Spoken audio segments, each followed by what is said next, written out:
Hi friends, welcome to my channel PSC notes. നമ്മളിന്ന് discuss ചെയ്യാൻ പോകുന്ന ഇന്ത്യൻ കോൺസ്റ്റിറ്റ്യൂഷനകത്ത് ഏറ്റവും ഇമ്പോർട്ടൻ്റ് ആയിട്ട് അതുപോലെ തന്നെ ഏറ്റവും കൂടുതൽ തവണ ആവർത്തിച്ചിട്ടുള്ള, അതായത് +2 ലെവലിലും ഡിഗ്രി ലെവലിലും ഏറ്റവും കൂടുതൽ തവണ ആവർത്തിച്ചിട്ടുള്ള ഇന്ത്യൻ കോൺസ്റ്റിറ്റ്യൂഷൻ ഭാഗത്തു നിന്നുള്ള ഇമ്പോർട്ടൻ്റ് ആയിട്ടുള്ള ക്വസ്റ്റ്യൻസും അതിൻ്റെ അനുബന്ധ കാര്യങ്ങളുമാണ്. എല്ലാവരും നന്നായി ശ്രദ്ധിക്കുക. നേരത്തെയുള്ള കോൺസ്റ്റിറ്റ്യൂഷൻ വീഡിയോസ് കിട്ടാത്തവർക്ക് വേണ്ടിയിട്ട് ലിങ്ക് ഞാൻ ഇതിന് ഡിസ്ക്രിപ്ഷൻ ബോക്സിൽ ഇടുന്നുണ്ട്. കണ്ടിട്ടില്ലാത്തവർ കാണുക. ഒന്നാമത്തെ ക്വസ്റ്റ്യൻ എന്ന് പറയുന്നത്, the 92nd constitutional amendment bill deals with amending of 8th schedule.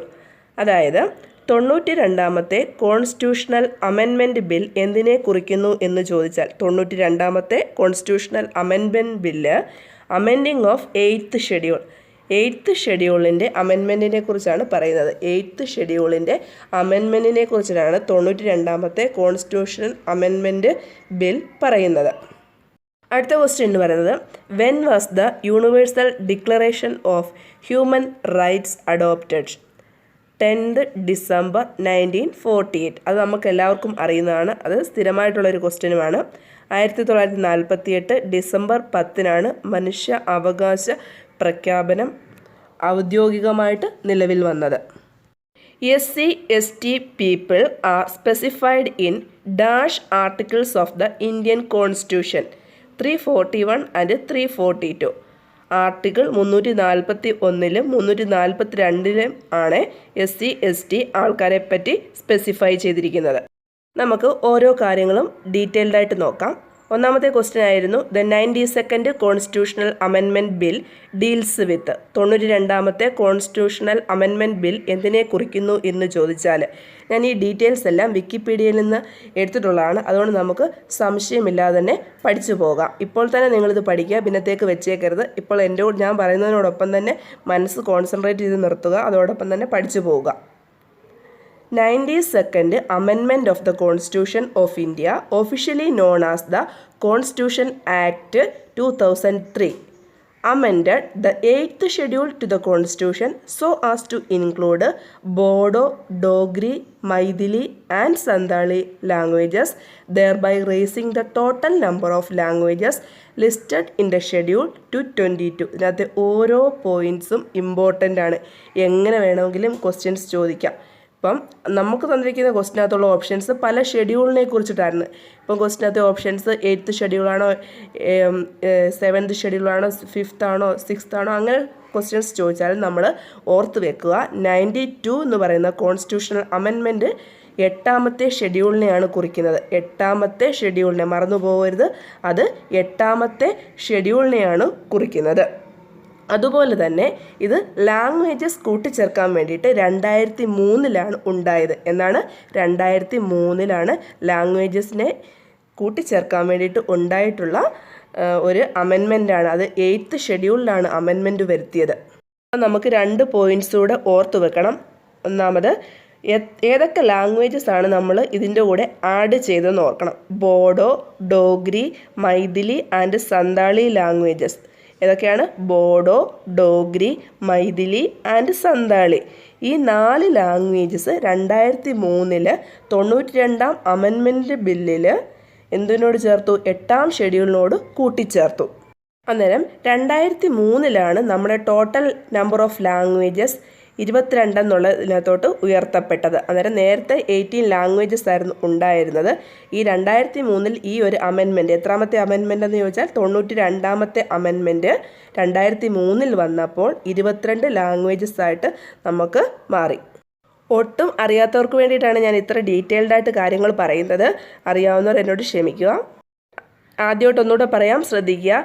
92nd constitutional amendment bill deals with the amendment in 8th schedule. അതായത് 92ാം കോൺസ്റ്റിറ്റ്യൂഷണൽ അമെൻമെൻറ്റ് ബില്ല് 8th ഷെഡ്യൂളിലുള്ള അമെൻമെൻറ്റിനെ കുറിക്കുന്നു. അതുപോലെ തന്നെ ഈ ആക്ട് നിലവിൽ വന്നത് 2003-ലും ഇൻക്ലൂഡ് ചെയ്ത ലാംഗ്വേജസ് ഏതൊക്കെയാണെന്ന് ചോദിച്ചാൽ ബോഡോ, ഡോഗ്രി, മൈഥിലി ആൻഡ് സന്താളി. അതുപോലെ തന്നെ ടോട്ടൽ നമ്പർ ഓഫ് ലാംഗ്വേജസ് എന്ന് പറഞ്ഞാൽ ഇപ്പോൾ എത്രയായി? 22ആയി ഈ അമെൻമെൻറ്റ് കൂടി വന്നപ്പോൾ. അടുത്തതെന്ന് പറഞ്ഞാൽ SC/ST people's R specified in dash articles of the Indian constitution എന്ന് ചോദിച്ചാൽ ആർട്ടിക്കിൾസ് 341, 341 342ലുമാണ് ഷെഡ്യൂൾ കാസ്റ്റിനെ പറ്റിയും ഷെഡ്യൂൾ ട്രൈബ്സിനെ പറ്റിയും ഇന്ത്യൻ കോൺസ്റ്റിറ്റ്യൂഷനിൽ പറയുന്നത്. അത് പറഞ്ഞാൽ ഏതൊരു സ്റ്റേറ്റിലെ ആകാം അല്ലെങ്കിൽ കേന്ദ്രഭരണ പ്രദേശങ്ങളിലെ ആകാം. ഇതിനെക്കുറിച്ച് ഡീറ്റെയിൽഡായിട്ട് ഞാൻ ആർട്ടിക്കിൾസിനകത്ത് ഒരു വീഡിയോ ചെയ്തിട്ടുണ്ട്. കണ്ടിട്ടില്ലാത്തവർ അതോടെ കാണുക. അപ്പോൾ കംപ്ലീറ്റ് ക്ലിയർ ആയിക്കോളും. അടുത്തൊന്ന് പറയുന്നത് who is the guardian of fundamental rights in India? ജുഡീഷ്യറിയാണ് ഫണ്ടമെൻ്റൽ റൈറ്റ്സിൻ്റെ കാവൽക്കാരൻ എന്ന് പറയുന്നത്, judiciary. Who appointed the chairman of the state public service commission? ഗവർണറാണ് സ്റ്റേറ്റ് പബ്ലിക് സർവീസ് കമ്മീഷൻ്റെ ചെയർമാനെ അപ്പോയിൻറ്റ് ചെയ്യുന്നത്. അടുത്തത് the right to information act was passed in India in the year 2005. നിങ്ങൾക്കറിയാം ഈ ഒരു ക്വസ്റ്റ്യൻസ് എല്ലാ ഒരു ക്വസ്റ്റ്യൻ പേപ്പറിലും കാണുന്നതായിരിക്കും. 2005 ഇന്ത്യയിൽ വിവര അവകാശ നിയമം പാസ്സാക്കിയത്. അടുത്ത ഒരു ക്വസ്റ്റ്യൻ എന്ന് പറഞ്ഞാൽ the joint session of both houses of parliament is presided over by the speaker of Lok Sabha. Lok Sabha സ്പീക്കറാണ് പാർലമെൻറ്റിൻ്റെ ഇരു സഭകളിലെയും സംയുക്ത സമ്മേളനങ്ങളിൽ അധ്യക്ഷത വഹിക്കുന്നത്, ലോക്സഭ സ്പീക്കർ. അതുപോലെ തന്നെ കുറച്ച് കാര്യങ്ങൾ ഇതുമായിട്ട് അസോസിയേറ്റ് ചെയ്ത് നമുക്ക് പഠിക്കാനുണ്ട്, ഓർക്കുക. The joint sitting of parliament is called by the president. ആരാണ് വിളിക്കുന്നതെന്ന് ചോദിച്ചാൽ പ്രസിഡൻ്റാണ്. And is presided over by the speaker. പ്രസിഡൻ്റാണ് ഇത് വിളിക്കുന്നത് എങ്കിൽ അതിനകത്ത് പ്രിസൈഡ് ചെയ്യുന്ന പറഞ്ഞാൽ അധ്യക്ഷം വഹിക്കുക എന്നാണ്. അധ്യക്ഷം വഹിക്കുന്നത് സ്പീക്കറാണ്.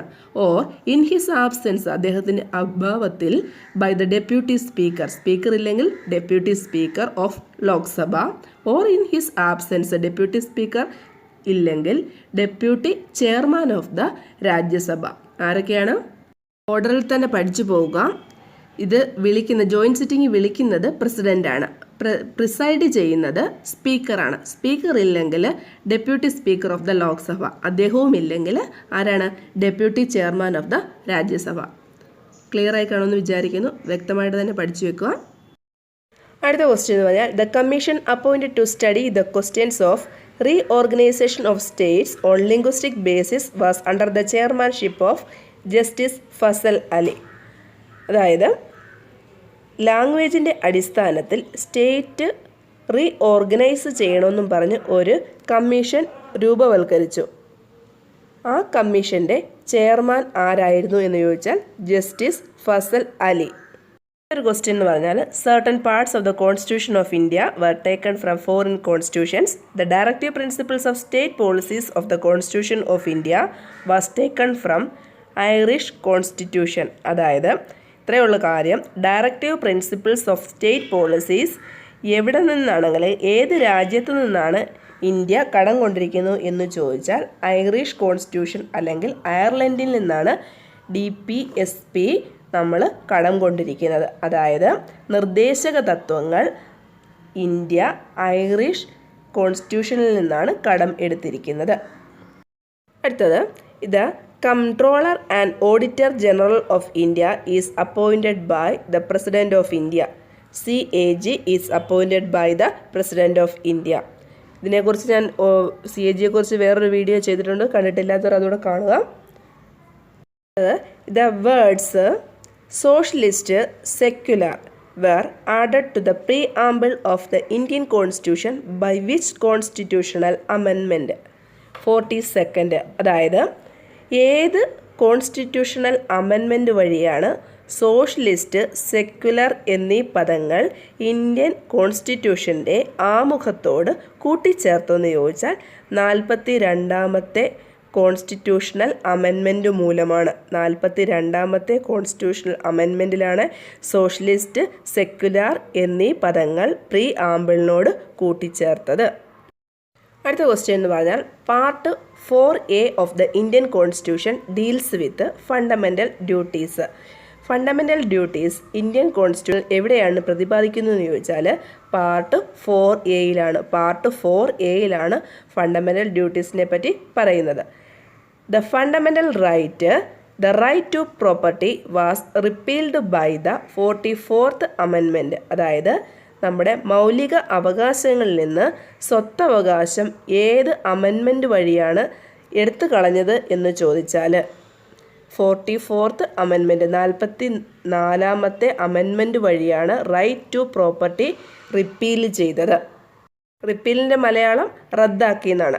Right to property was repealed by the 44th amendment. അടുത്തത്, as per 73rd constitutional amendment 29 subjects are transferred to local bodies from 11th schedule. ഇതിനെക്കുറിച്ച് നമുക്ക് വിശദമായിട്ട് നോക്കാം. ഇവിടെ നമുക്ക് 2-3 പോയിൻറ്റ്സ് ഓർത്ത് വെക്കണം. ഒന്നാമത്തെ കാര്യം, ഏത് അമെൻമെൻറ്റാണെന്ന് ഓർത്ത് വെക്കണം. 73ാമത്തെ അമെൻമെൻറ്റാണ്. എത്ര സബ്ജക്റ്റ് ഉണ്ടെന്ന് ഓർത്ത് വെക്കണം. 29 സബ്ജക്റ്റ് ഉണ്ട്. ഏത് ഷെഡ്യൂളിൽ നിന്നാണെന്ന് ഓർക്കണം. 11th schedule.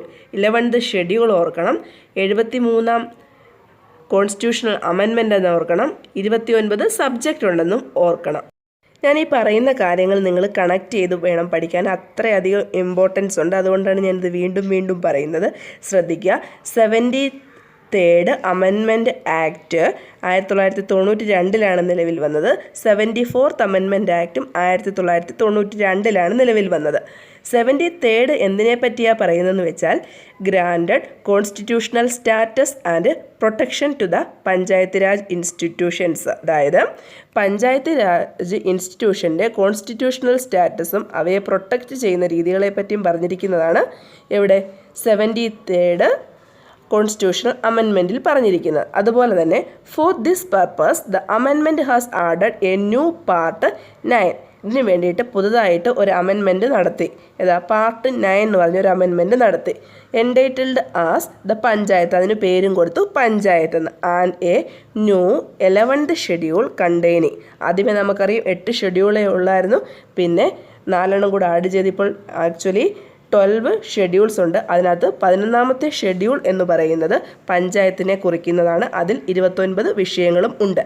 അതുപോലെ തന്നെ നമ്മൾ ഇതുമായിട്ട് തന്നെ കണക്ട് ചെയ്ത് മുനിസിപ്പാലിറ്റിയും കൂടെ ഇവിടെ തന്നെ ഓർത്ത് വെച്ച് പഠിക്കുക. പാർട്ട് എന്ന് പറഞ്ഞാൽ പാർട്ട് 9A ആണ്. Schedule 12th ഷെഡ്യൂളാണ്. അതുപോലെ തന്നെ എത്ര ഫങ്ഷണൽ ഐറ്റംസ് എന്ന് ചോദിച്ചാൽ 18.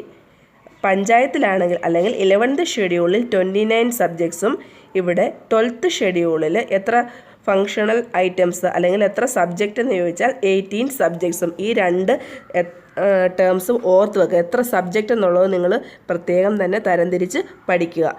ഇവിടെ ഞാൻ പറഞ്ഞ കാര്യങ്ങൾ 92 വന്ന 73ാമത്തേതും 74ാമത്തിലെ അമെൻമെൻറ്റ് ആക്ടിനെ കുറിച്ച് മാത്രമാണ് പറഞ്ഞത്. പഞ്ചായത്ത് രാജ് എന്നുള്ളത് ഇന്ത്യയിൽ നിലവിൽ വന്നത് 93-ലും കേരളത്തിൽ വന്നത് 94-ലുമാണെന്ന് നിങ്ങൾക്കറിയാം. എങ്കിലും ഞാൻ അതിനെപ്പറ്റി ഡീറ്റെയിൽഡ് ആയിട്ടൊരു വീഡിയോ ചെയ്യാം. ഡിഫറെൻ്റ് ആയിട്ടുള്ള പഞ്ചായത്ത് രാജ് കമ്മിറ്റികളെ പറ്റിയും ഞാൻ അതിനകത്ത് ഇടാവുന്നതാണ്.